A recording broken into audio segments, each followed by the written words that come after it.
So I will just say, in Jesus' name, go for it. Amen. Can people see me if I'm down here? I know I'm a bit of a short guy, but can people see, or is it easier on stage? On stage. There we go. 1 second. Great. Let me start by just throwing it out there. How great is Center Parcs? Just awesome, isn't it? Absolutely fantastic. How many of you hit the rapids this afternoon? Okay, it's brilliant. I got a phone call about a year ago. My older brother Tim came to Center Parcs with his wife, his kids, and his parents-in-law. And I haven't actually asked him if I can tell this story because he'd almost certainly say no, so keep this to yourself. He went down the rapids with his wife and his parents-in-law, and they were just having fun, like crashing into each other. And then you have the moment of the kind of like the white cement slide, the steep bit that goes into the plunge pool. It's kind of the finale, the climactic moment. He's getting to this bit and he's thinking, fantastic, I love this moment on the rapids. And he's kind of sat upright and he's just starting to go down and he hears this voice saying, I'm so sorry, Tim. And his mother-in-law comes behind and straddles Tim. 2 legs either side of him. They go into the bottom just completely on each other. And they've never spoken about it since. And so I get this phone call saying, look, P, I need to talk something through. Something happened last week at Center Parcs. And, I need to confess it for sake of accountability. No, he didn't say any of that. But you need to be careful down those rapids. So just if you go tomorrow, just have that in mind. If you've got a Bible, turn to Luke chapter 15.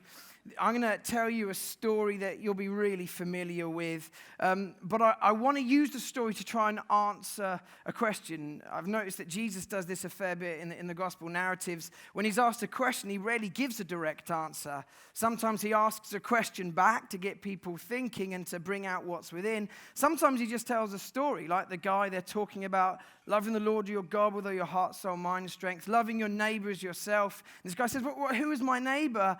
He just doesn't give an answer. He says, well, let me tell you a story about this guy that goes from Jerusalem to Jericho, and he gets mugged and robbed, and it's the story of the Good Samaritan.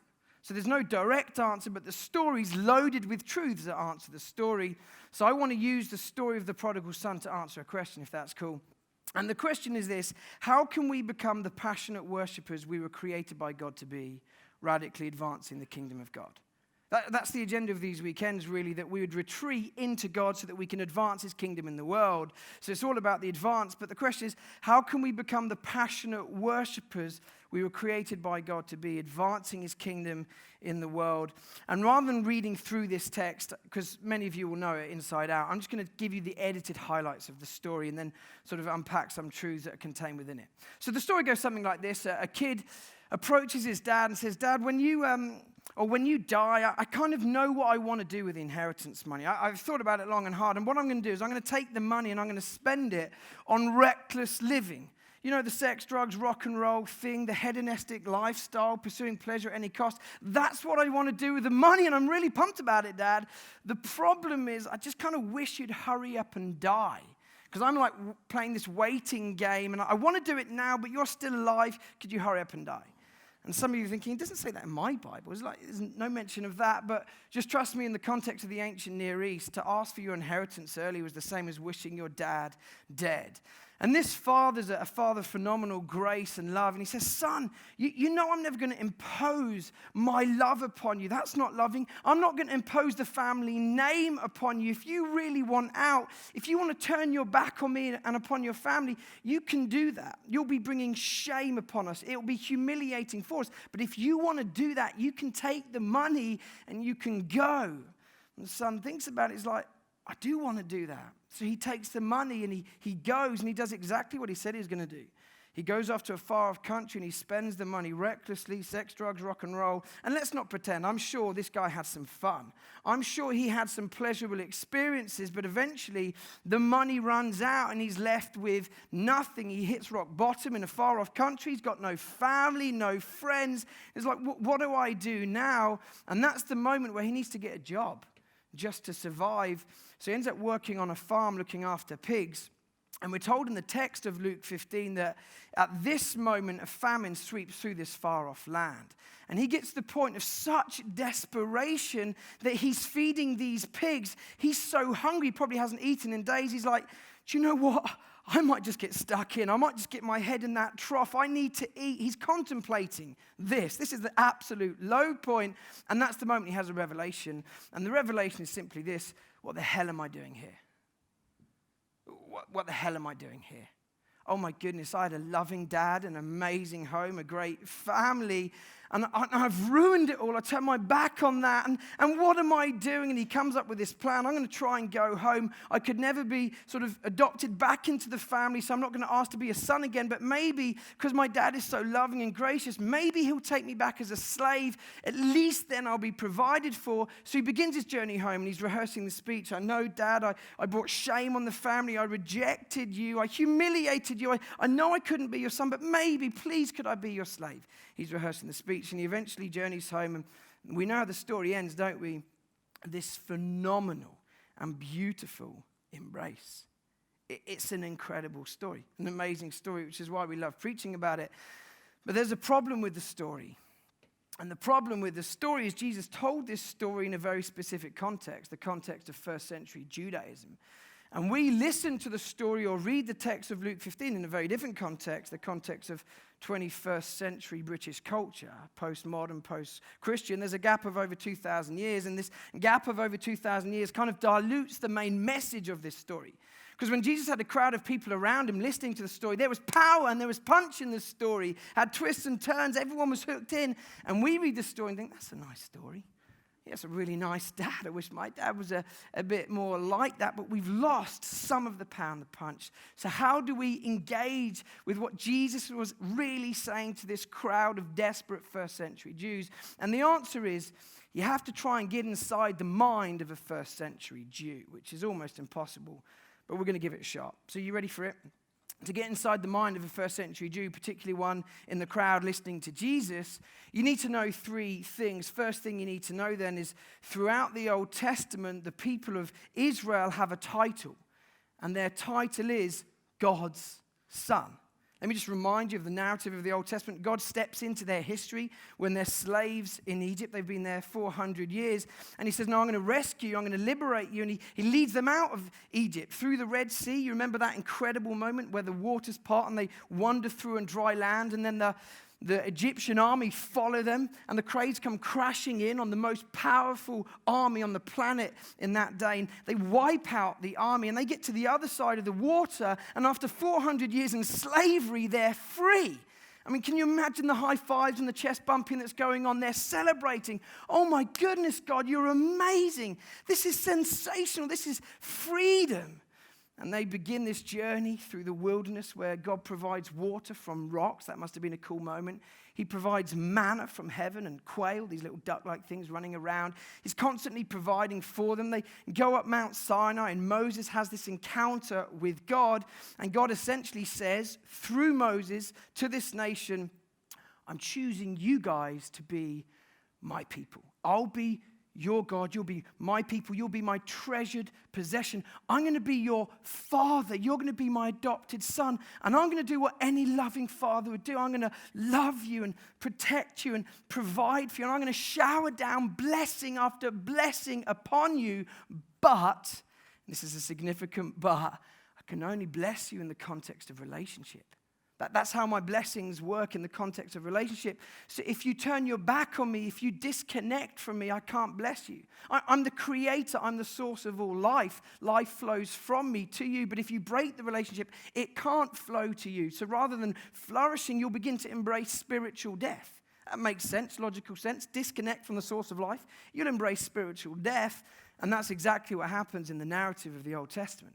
They turn their back on their father. They disconnect from the source of life. They start worshiping other gods, and they wander away, and they end up in Babylon in exile.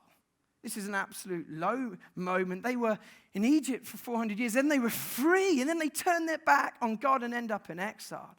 And the point in the story where this son is contemplating getting his head tucked in to the food that belongs to the pigs, that's meant to be a dramatic visualization of the dehumanizing effects of sin and idolatry. We were created to be in relationship with our Father, blessings falling upon us, created to be fully human, flourishing. But here we are in Babylon, we're slaves again. We're not flourishing, we're barely surviving. We feel more like animals than being fully human.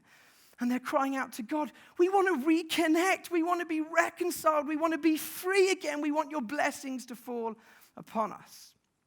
So if you fast forward to the time of the first century, as Jesus is telling this story, the people of God, the people of Israel, they're back in their homeland. They're back in Jerusalem, but they're still in a state of exile because they're not free to be the people they were created by God to be. And that was humiliating for the Jews in the first century. They were being oppressed by the Romans. The Egyptians were bad. The Babylonians were much better, but the Romans were brutal and humiliating and oppressing the people of God. And they were therefore still crying out, God, this isn't freedom. This isn't what you rescued us for. We want to be reconciled. We want to be restored. We want the blessings to flow upon us. So as Jesus is telling this story about a son who turned his back on his dad and ended up in a far-off country and is trying to get home, most in the crowd are thinking, oh my goodness, this is our story. This is our story. This is everything we long for. We want to be reconciled. Maybe this prophet guy, this teacher guy, what's his name? Jesus? Maybe this guy's going to give us some clues as to how we can be reconciled to God. Because people in the first century had their theories. Some people believed that if you could obey the law perfectly for just one day, then the kingdom would come. Others thought if we get an army together and we kick ass against the Romans, we'll be free. Then the blessings will fall. They're all longing for the blessings to fall. And they're thinking, maybe this guy is going to give us some clues. He's telling us our story. We turned our backs on our Father and we're suffering the consequences right now. That's the first thing you need to know. Here's the second thing you need to know. There was a Jewish ceremony in the first century called the Kezazah ceremony.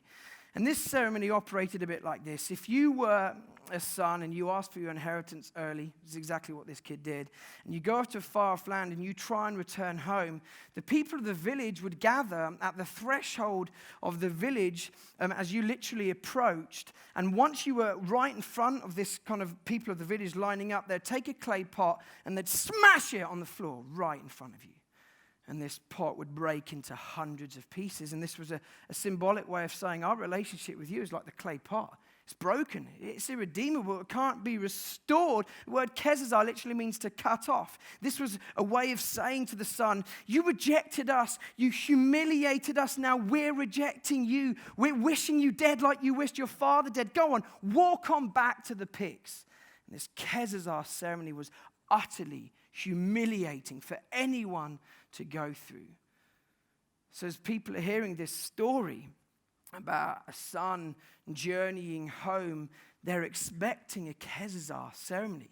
You know, they're thinking, oh my goodness, if this prophet guy is telling us our story, is he essentially saying to us, God's about to cut us off? We rejected God, and now he's going to reject us. He's going to humiliate us and punish us, and his wrath is going to be poured out upon us. Is that what Jesus is saying? We're going to go through the Kezazah ceremony as a nation, and they'd been panicked. The point is, though, everyone's leaning in. They want to hear what this guy has to say. They're into the story. Here's a third thing you need to know. In the context of the first century, dignified Jewish men never ran. You'd never see a dignified Jewish man run.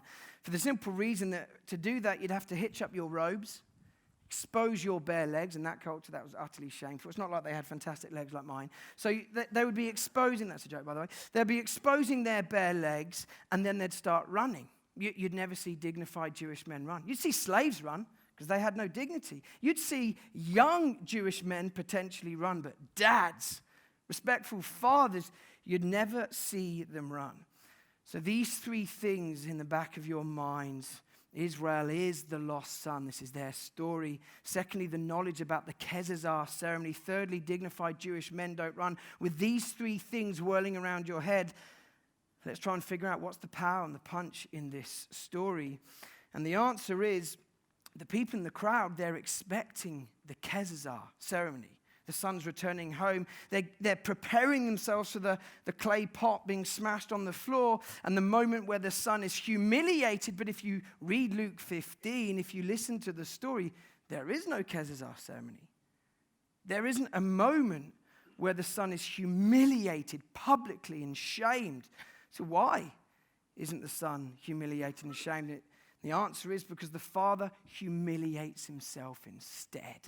He hitches up his robes and he starts running. And everyone listening in the crowd's thinking, why would he do that? Why can't he just walk out, a man of dignity, and just slowly approach his son? Son, you broke my heart, I'm not going to lie to you. I was angry, I still am a little bit, but I'm going to find it in my heart to forgive you. I'm a big enough man to do that. You know, why couldn't the dad do that? Why does he have to humiliate himself and start running? And the short answer is, he has to run because he has to get there first. If the people of the village get to the entrance to the village first, they're going to get the clay pot, they're going to perform the Kezazah ceremony, they're going to cut this kid off from the community, and once he's been cut off, there's no way back. So it says in the text of Luke 15 that the father waits and watches. You know, every day he just goes to the edge of his farm. Will this be the day my son returns home? I miss him so much. It breaks my heart. No. Next day, will this be the day? No. And then probably after months, maybe years, maybe he's losing any hope. He goes out. He just looks. He's like, huh? What's? Oh my goodness. I think it's my boy.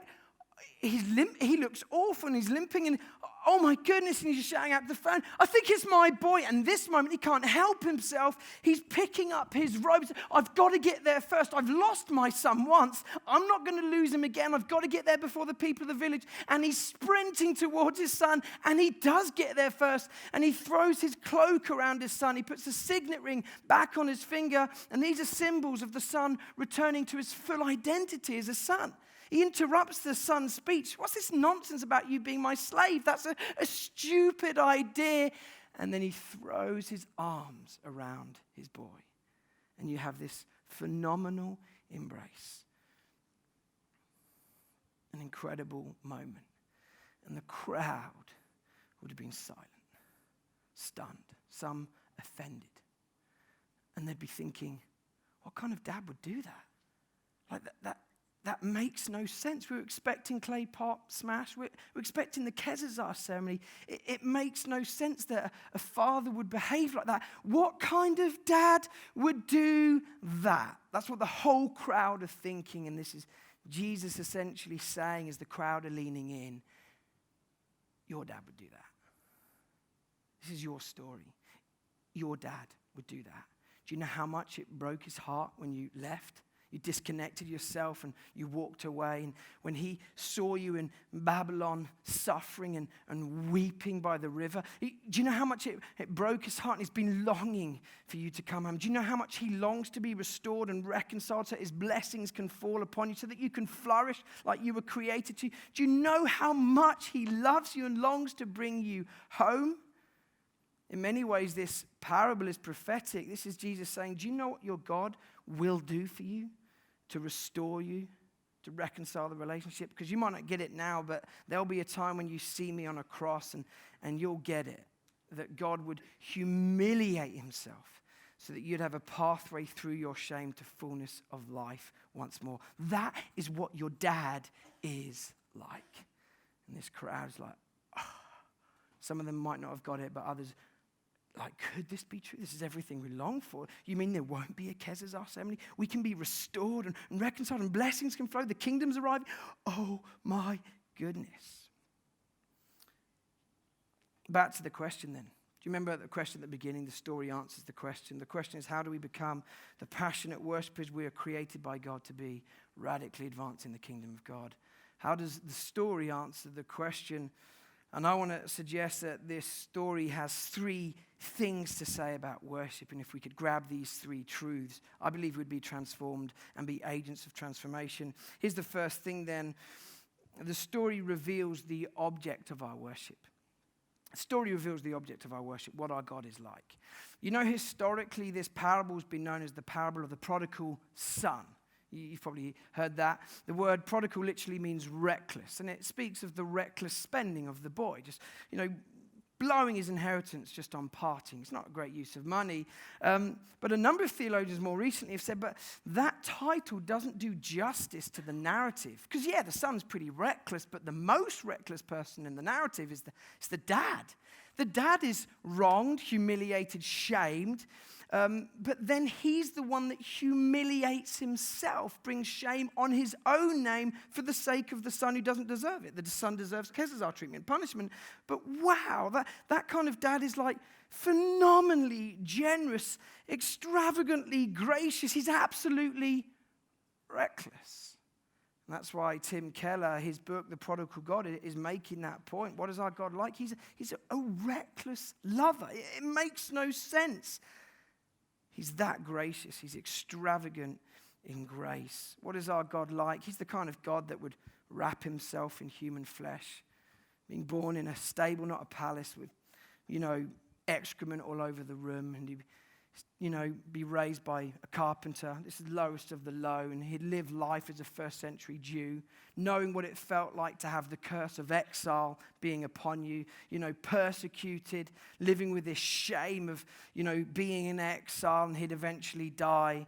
They'd flog him, whip him, they'd hang him naked on a cross, they'd put a crown of thorns on his head and a placard sarcastically saying, King of the Jews. Like, what kind of king would end up like this? How funny is that? And he'd go through all of that so that you could experience the forgiveness of your sins, so that you could be reconciled to your Father, so that you could figure out and become fully human once more, and the blessings could begin to flow and fall upon you once more. That's what your dad is like.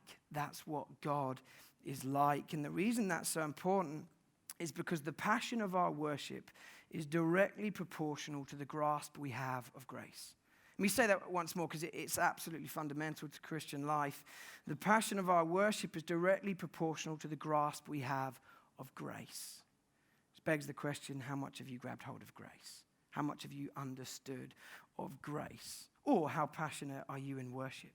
Because I know I often come to these events, and sometimes I'm a bit like spiritually tired, maybe a little bit cynical, a bit hard-hearted. And normally, like night one, this is my normal experience. I'll be somewhere in the crowd, and sod's law is I'll be stood next to the one absolute keynote. They haven't even sung anything yet. They've just strummed the G chord, and he's like, he's just in the zone. He was ready, born ready for that moment. And then, he begins to wave his arms like in my face. He begins to invade my personal space. And then he begins jumping and like doing that and just going nuts. I'm thinking, oh my goodness, this guy is just super irritating. I'm going to lay him out. I'm going to lay on hands, and not in a biblical way. This is going to get messy right now. Or I'll think, why aren't I that passionate? I should be that passionate. And I'll start thinking, do you know what? If he's going to jump in the slow songs, I'm going to jump with him. Yep, I'm feeling it too, and I'm not feeling any of it actually, but I'm trying to stir up passion within because I believe I should be more passionate. And you can't stir up passion within. You can't try harder. That's what leads to constipation. What you actually, and piles, by the way, and I've had both. Side point.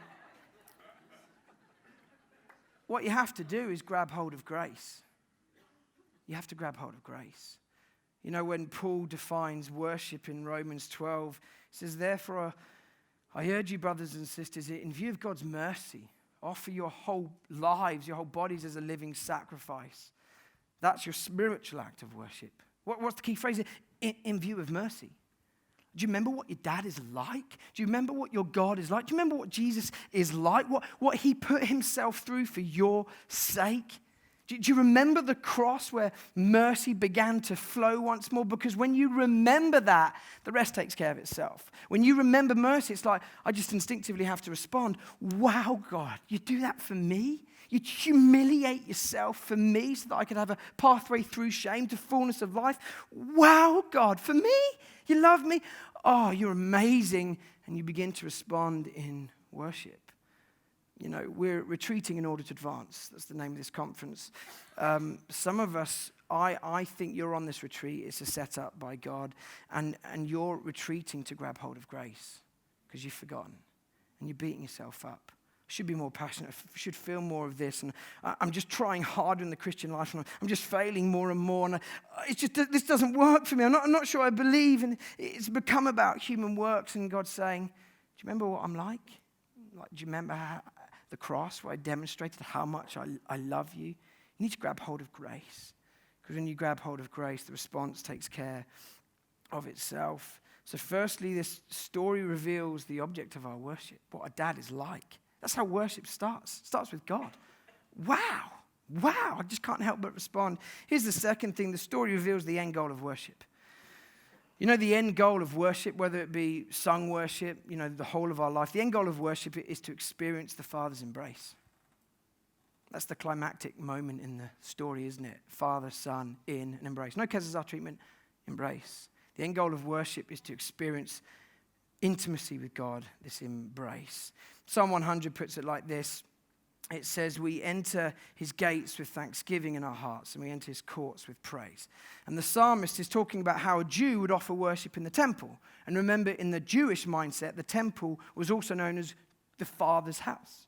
It's where the Father resides, and they go to the Father's house to offer worship, and they'd walk through the gates. And as they walk through the gates, they start with praise and thanksgiving. God, oh man, you're amazing. We remember how you interrupted our story when we were slaves in Egypt, and you set us free. You led us through the Red Sea. That was amazing. We still, talk about that because that was incredible. And then you led us through the wilderness, the water from rocks, the manna, and the little duck-like things. We loved all of that. And then you led us to Mount Sinai. That was a high point, quite literally. Lord, you've been so good to us. And you led us to the promised land, and you poured out blessings upon us. And they're just remembering the acts of God.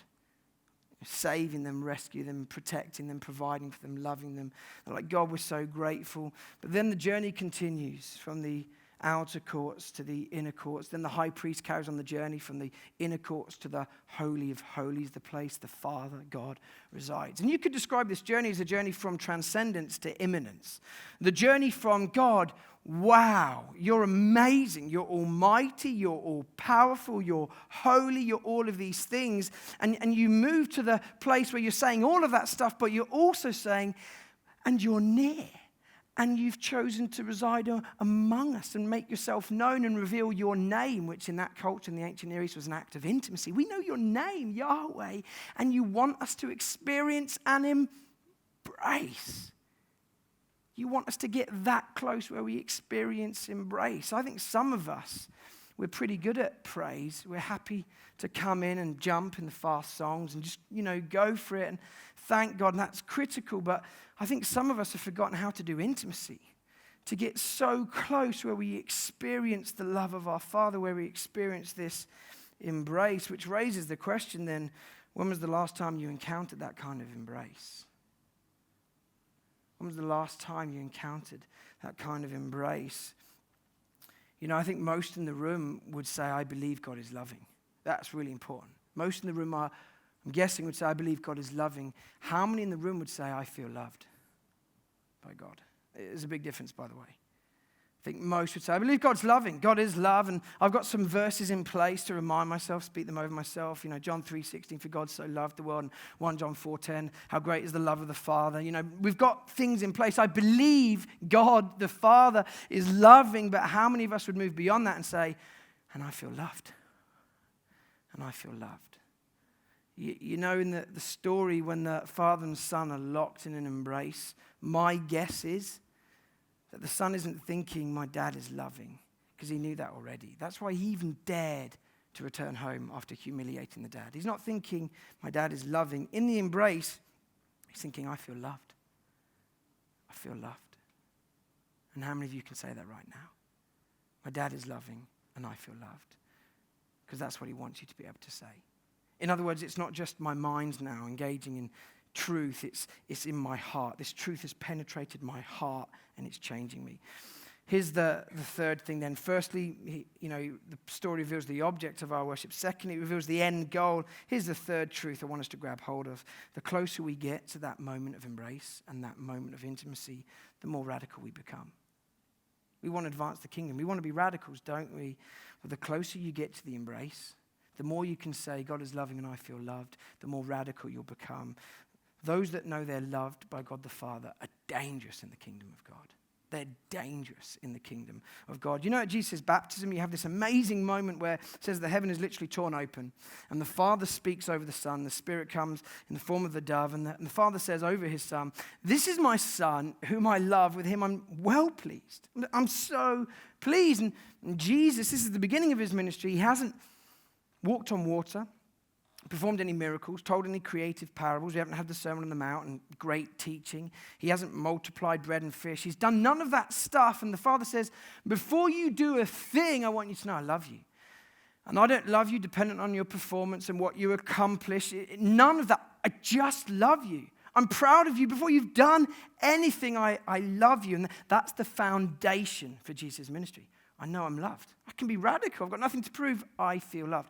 Now, it says in the text that the next thing that happens, he's driven into the desert where he goes through these temptations. And the temptations are interesting because what the enemy's trying to do is undermine that secure identity. Like, listen to the questions. He says, if you're the Son of God, like, tell these stones to become bread. If you're the Son of God, jump down from the temple. The angels will catch you. If you're the Son of God. In other words, are you sure you heard right? Because when the heavens opened, I didn't hear the Father say you're the Son of God. You know, I didn't hear him say that you're loved and he's well pleased. I think you misheard. So go on, prove that you're lovable. Prove it. Just prove that you're lovable. And when you're tempted and when the enemy's on your case, what he's trying to do is undermine your true identity, undermine the truth that you are loved. And he's saying, go on, you think God's pleased with you after what you've done? You think he's proud? That's funny. Of course he's not proud. Go on, prove it. Prove that you're lovable. Prove it. And most of us invest silly amounts of energy trying to prove to the world that we're lovable. Why? Because we don't actually believe we're that lovable. We believe God is loving, but some of us don't feel loved. And therefore, we're trying to prove to the world that we're lovable. I want to close by telling a couple of stories. When I was in my mid-20s, I shared a tiny bit of this last year. I went into counseling. I've been through this kind of messy period in my life, and I had lots of prayer, and prayer was awesome, but I needed help to process the pain. I couldn't do it on my own. So I went to see this counselor, and what happened in my life is I began to equate success with love. Like, if I achieve great things, and this is true, you know, in my upbringing at school, whether it be academia, sports, when I moved into ministry, it was like preaching and other stuff. If I do great things, then I'll prove to the world that I'm lovable, and then I'll begin to feel loved. And it's a killer. It's an absolute killer, because how much is enough to begin to feel loved? So you experience a bit of success, and you need more, and you need more just to feel loved, and you end up in this cycle that destroys you. And my counselor essentially said, you're going to die. Not quite literally, although maybe quite literally. You need to get off this train. It's going nowhere helpful. And one of the questions he asked me, which is pretty fascinating, he said, look, you've started to equate success with love. I just want you to tell me one or two moments in your childhood where you felt shame. Just want you to have a few minutes, just think about it. Just give me some examples as a kid where you experienced shame. Because shame is the thing we feel and experience where we swallow the lie that we're unlovable. And therefore we begin to invest huge amounts of energy trying to prove that we are worthy of love. We are lovable because deep down something's happened that's told us, no, you're not. You're not lovable. So I started to think about an example where, you know, I felt shame as a kid, and I start telling him this story, and it's like such a minor story. I'm like, why is this in my head? Because I can't think of any really great reason why I'd feel shame, but the story is this. When I was about 13, my school cricket team got to the county final. That's a big deal, by the way. We got to the county final, and because it's the county final, it's going to be played at Warwickshire County Ground. And I was really excited about this, and my dad, who led a church in Birmingham, he took the day off work to come and watch the final. He was busy pastoring this, you know, pretty large church, and didn't really have much time to come and watch me play sport. But this day, taking the whole day off to come and watch me, and I'm like, I want to make my dad proud. Like, I want to accomplish something, make him proud, and then I'll feel loved. All my brokenness, you know, coming into the thinking there. So we got to this final. Dad came to watch, and this other school called Camp Hill in Birmingham. Anyone from Camp Hill? Great. So we got to find they go and bat first, and they score like a lot of runs. I'm not going to tell you how many, but it was an embarrassing amount of runs in 20 overs. And then we go into bat, and at the early part of the innings, we have a collapse. I know some of you are dialing out of the story now. You're like, I don't like cricket. I'm dialing out. I know John at the back thinking, what the heck is going on? What's cricket? It's basically baseball, but way better. Okay, so anyway, I go into bat. We've had a batting collapse. I'm in about number 4 or 5, and I'm thinking, this is my moment. Like, this is my destiny. That my dad is watching. I'm going to score a century, and we're going to win. I'm going to feel great for the rest of my life, and I'll tell everyone this story, and I'll tell it to my kids and my grandkids. You know, so I go into bat, and my first delivery, this guy comes in to bowl, and basically what happens, you need to see this to really understand the beauty of it. I get my front foot forward, which is really important for technique in cricket, if you're interested. I get my bat to the ball, and off my pads, I just stroke it for 4 runs. And I feel great. The crowd are going nuts on the boundary, all 3 of the crowd. They're enjoying it, my dad and 2 randoms. And I'm feeling great. Second ball comes in, front foot forward, that's key for good technique. And I just kind of like do a defensive shot, and it only runs like a few yards, and then I hear my other batsman just shout, "Run!" So I start running to the other end of the wicket, and I get halfway, and he goes, "No!" So I turn around, I start running back. By that point, the bowler's picked it up, thrown it at the wickets, and I'm run out. And I've only survived 2 deliveries. And I'm walking off the county ground. I walk past the crowd, all 3 of them, and I walk into the pavilion, and we get humiliated and crushed in the game. So we lose the county final.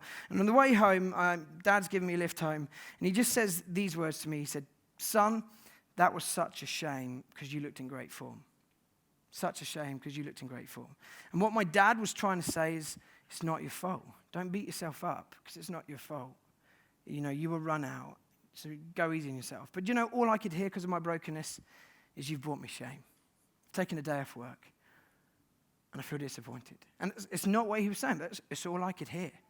And as I'm telling my counselor this story, I'm like weeping in front of him. And I'm like, man up, Pete. Everyone gets run out every so often when they play cricket. Like, go easy on yourself. You'll get another opportunity. But I wasn't weeping about being run out. That was a moment I swallowed a lie. You're unlovable. You let your dad down. You're a disappointment. Prove it. Prove that you're lovable. So I was like, right, I'm going to work harder. I'm going to try harder to prove to the world that I'm lovable. So we processed that story. You know, I'm weeping a lot. And he goes, just before we end, were there any other memories that come to mind when you think of shame? And I say, no.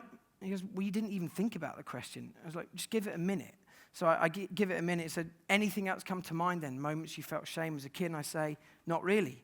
And he's like, great. So there was one other. I'm like, kind of. But again, it's like, it's a minor thing. I don't even know why I remembered it because I'm not embarrassed by it. It's like, well, if you're not embarrassed, just tell me the story. And this is what I say. I say, at the age of 10, I used to wet my bed.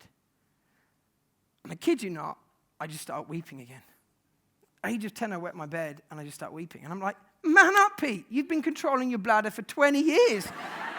You should be proud of that. You should be proud of that. And I am proud of that, by the way. But most 10-year-olds don't wet the bed. Most people, when they go to primary school, control that muscle, wherever it is. You know, I've got a 4-year-old son, and he doesn't wet the bed. And I'm proud of that as well, by the way. No pressure, but he's going places. And like as a 10-year-old, I'd go and stay at my friend's house. I'd be like, God, please don't let it happen tonight. Please don't let it happen tonight. And it would happen sometimes. On football tour with all the lads, I remember being about 11 playing for the county, and I wet my bed on tour, and I'm like, oh, God, what do I do? What if people find out? And I swallowed a lie. You're not lovable. You're going to prove to the world that you're lovable. That's a disappointment. That's embarrassing. That's humiliating. Prove to the world you're lovable. And I started investing silly amounts of energy trying to succeed, believing that success would equate to love, and it doesn't. And that thinking will destroy you. Why do I tell the stories? Because I could give you way more stories, not just from my childhood, but from my adult life. I tell you the stories because I know you've got your stories. I know you've got your stories. Some of you are thinking them right now. Some of them, it's something that happened to you as a kid. Maybe you did it, maybe it was done to you. Maybe some of you, you're in the middle of it right now. You're feeling shame and you're wanting to hide like Adam and Eve, hiding in the garden, and you're swallowing a lie. This makes me unlovable. Hide away, shrink back, prove to the world that you're lovable because you really don't feel it within. What's your story? What's your memory of shame? When did you swallow the lie? And when did you invest so much energy in trying to prove it to the world that you're distracted from actually being radical? You know when you know you're loved, and this is a lifelong journey for me. It wasn't like counseling solved it, and now great. I'm still working this out, but when you begin to believe God is loving and I feel loved, when you begin to know that you're loved, you've got nothing to prove. You can take risks. You don't fear failure, and you're free.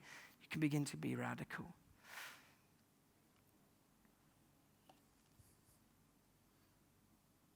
My sense is some of us are retreating to grab hold of grace. Some of us are retreating so that we can experience the embrace because it's been a while. Maybe we've not experienced it before.